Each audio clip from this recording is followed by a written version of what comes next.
कांग्रेस अध्यक्ष मल्लिकार्जुन खड़गे ने उत्तर प्रदेश के मुख्यमंत्री योगी आदित्यनाथ के बटेंगे तो कटेंगे नारे का जवाब देते हुए कहा कि उनकी पार्टी के कई नेताओं ने देश को एकजुट करने के लिए अपनी जान दी है।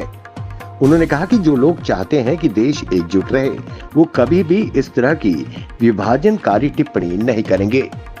उन्होंने भाजपा से योगी के नारे और प्रधानमंत्री मोदी के एकता संदेश एक है तो सुरक्षित है के बीच फैसला करने को कहा।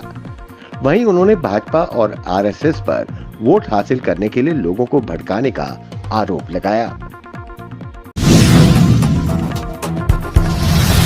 हुकूमत के लिए शोर शराबा हमेशा फायदेमंद होता है, क्योंकि वो इस कारण जवाबदेही से बच जाती है। जम्मू कश्मीर विधानसभा सत्र में 5 दिन तक चले संग्राम में हुआ भी ऐसा ही। किसी की जवाबदेही तय नहीं हुई और हंगामे के बीच जन आकांक्षाओं की आवाज नहीं निकल पाई। एक तरफ राजनीतिक दल सियासत खेल रहे और दूसरी तरफ उमर अब्दुल्ला को दबाव में आकर प्रस्ताव पेश करना पड़ गया। नतीजा, पहले दिन से लेकर अंतिम दिन तक विधानसभा में मर्यादाएं टूटी। विपक्षी दल के वॉकआउट के कारण उपराज्यपाल के अभिभाषण पर चर्चा एक तरफ होकर रह गई। वहीं आर्टिकल 370 इतना अधिक उछला कि जम्मू कश्मीर के सदन से निकलकर ये महाराष्ट्र चुनाव तक पहुंच गया, जहां पर प्रधानमंत्री नरेंद्र मोदी और गृह मंत्री अमित शाह का कहना पड़ा कि इसकी वापसी अब संभव नहीं है। विधानसभा में अनुच्छेद 370 की बहाली पर लाए गए प्रस्ताव पर मचे बवाल से जम्मू और कश्मीर में खाई गहरी होती जा रही है।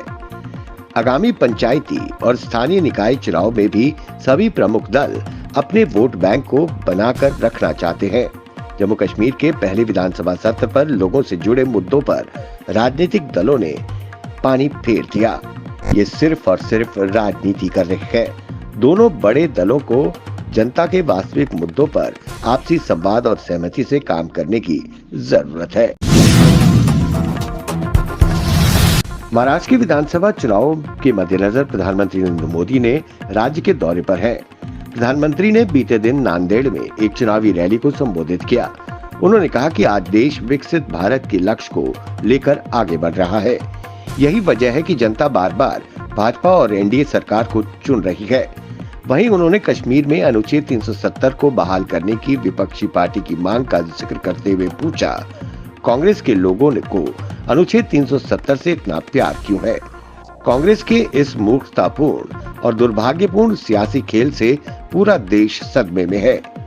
कांग्रेस ने जम्मू कश्मीर में नेशनल कॉन्फ्रेंस के साथ गठबंधन किया है और इस प्रस्ताव पर सहमति जताई है। भारत ने अपने पहले T20 मुकाबले में साउथ अफ्रीका को 61 रन से हराकर 1-0 की बढ़त हासिल कर ली है।